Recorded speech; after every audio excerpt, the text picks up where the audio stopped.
گشت غمناک دل و جان عقاب، چو از او دور شد ایام شباب.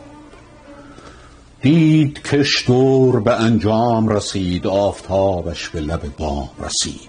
باید از هستی دل برگیرد، ره سوی کشور دیگر گیرد. خواست تا چاره ناچار کند، دارویی جوید و در کار کند. صبحگاهی ز پی چاره کار، گشت بر باد سبکسیر سوار. گله کاهنگ چرا داشت به دشت، ناگه از وحشت پر ولوله گشت.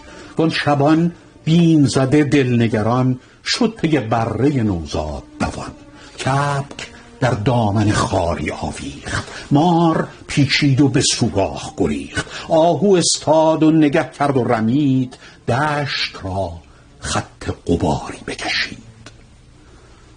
لیک صیاد سر دیگر داشت، صید را فارغ و آزاد گذاشت. چاره مرگ نه کاریست حقیر، زنده را دل نشود از جان سیر. صید هر روزه به چنگ آمد زود، مگر آن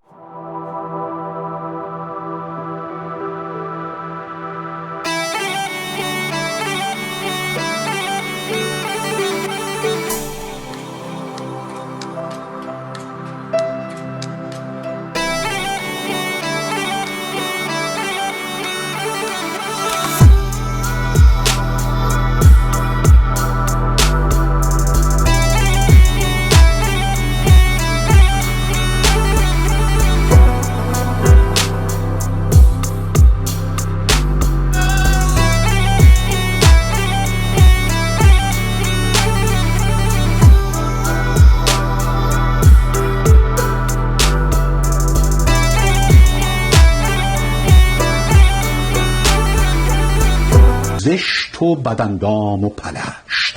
سنگ ها از کف طفلان خورده، جان ز صد گونه بلا در برده. سالها زیسته افسون ز شمار، شکم آکنده ز گند و مردار. بر سر شاخ ورا دید عقاب، ز آسمان سوی زمین شد به شتاب. گفت کی دید ز ما بس بیداد، با تو امروز مرا کار افتاد. مشکلی دارم اگر بگشایی، بکنم آنچه تو می‌فرمایی. گفت ما بنده درگاه توییم، تا که هستیم هواخواه توییم. بنده آماده بود، فرمان چیست؟ جان به راه تو سپارم. جان چیست؟ دل چو در خدمت تو شاد کنم، ننگم آید که ز جان یاد کنم. این همه گفت، ولی در دل خیش گفتگویی دگر آورد به پیش. کین ستمکار قوی پنجه کنون، از نیاز است چنین زار و زبون. لیک ناگه چو غضبناک شود، زو حساب من و جان پاک شود. دوستی را چون نباشد بنیاد، حزم را باید از دست نداد. در دل خویش چو این رای گزید، پر زد و دورترک جای گزید. زار و افسرده چنین گفت عقاب، که مرا عمر حبابیست بر آب. راست است این که مرا تیز پرست، لیک پرواز زمان تیزتر است. من گذشتم به شتاب از در و دشت، به شتاب ایام از من بگذشت. هرچه از عمر دل سیری نیست، مرگ می آید و تدبیری نیست. من و این شهپر و این شوکت و جاه، عمرم از چیست بدین حد کوتاه. تو بدین قامت و بال ناساز، به چه فن یافته ای عمر دراز؟ پدرم از پدر خویش شنید، که یکی زاغ سیه روی پلید، با 200 حیله به هنگام شکار، 100 ره از چنگش کرده است فرار. پدرم نیز به تو دست نیافت، تا به منزلگه جاوید شتافت. لیک هنگام دم بازپسین، چون تو بر شاخ شدی جایگزین، از سر حسرت با من فرمود، کین همان زاغ پلید است که بود. عمر من نیز به یغما رفته است، یک گل از 100 گل تو نشکفته است. چیست سرمایه این عمر دراز؟ رازی اینجاست، تو بگشا این راز. زاغ گفت گر تو در این تدبیری، عهد کن تا سخنم بپذیری. عمرتان گر که پذیرد کم و کاست، دیگران را چه گنه کین ز شماست. ز آسمان هیچ نیایید فرود، آخر از این همه پرواز چه سود. پدر من که پس از 300 و اند کان اندرز بود و دانش و پند، بارها گفت که بر چرخ اسیر، بادها راست فراوان تأثیر. بادها که از زبر خاک وزند، تن و جان را نرسانند گزند. هرچه از خاک شوی بالاتر، باد را بیش گزند است و ضرر. تا به جایی که بر اوج افلاک، آیت مرگ شود پیک هلاک.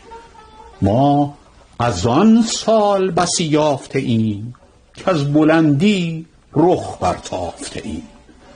زاغ را میل کند دل به نشیب، عمر بسیارش از آن گشته نصیب. دیگر این خاصیت مردار است، عمر مردار خوران بسیار است. گند و مردار بهین درمان است، چاره رنج تو زان آسان است. خیز و زین بیش ره چرخ مپوی، طعمه خویش بر افلاک مجوی. ناودان جایگهی سخت نکوست، به از آن کنج حیات و لب جوست.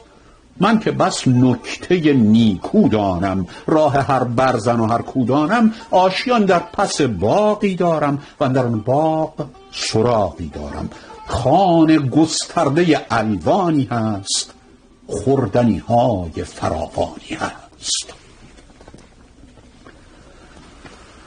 آنچه زان زاغ ورا داد سراغ، گندزاری بود اندر پس باغ.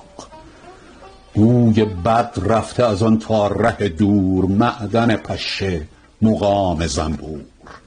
نفرتش گشته بلای دل و جان، سوزش و کوری دو دیده از آن. آن دو همراه رسیدند از راه، زاغ بر سفره خود کرد نگاه. گفت خوانی که چنین الوان است، لایق محضر این مهمان است. می کنم شکر که درویش نیم، خجل از ماحضر خویش نیم. گفت و بنشست و بخورد از آن گند، تا بیاموزد از او مهمان پند.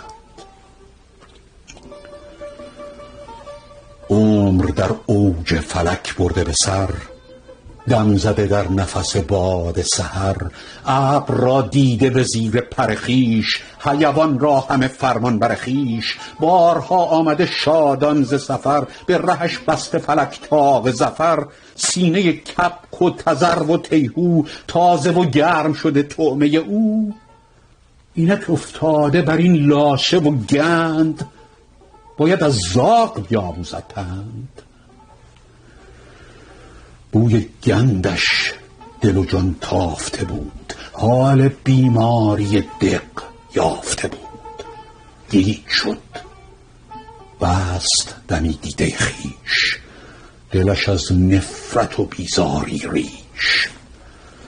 یادش آمد که بر آن اوج سپهر، هست پیروزی و زیبایی و مهر. فر و آزادی و فتح و ظفر است، نفس خرم باد سحر است. دیگه بکشود و به هر سو نگریست، دید گردش اثری زینها نیست. آنچه بود از همه سو خاری بود، وحشت و نفرت و بیزاری بود. بال بر هم زد و برجست از جا، گفت که یار ببخشای مرا. سالها باش و بدین عیش بناز، تو و مردار تو و عمر دراز. من نیم در خور این مهمانی، گند و مردار تو را افسانی. گر بر اوج فلکم باید مرد، عمر در گند به سر نتوان برد. شهپر شاه هوا اوج گرفت، زاغ را دیده بر او مانده شگفت. رفت و بالا شد و بالاتر شد، راست با مهر فلک همسر شد. لحظه ای چند بر این لوح کبود، نقطه ای بود و سپس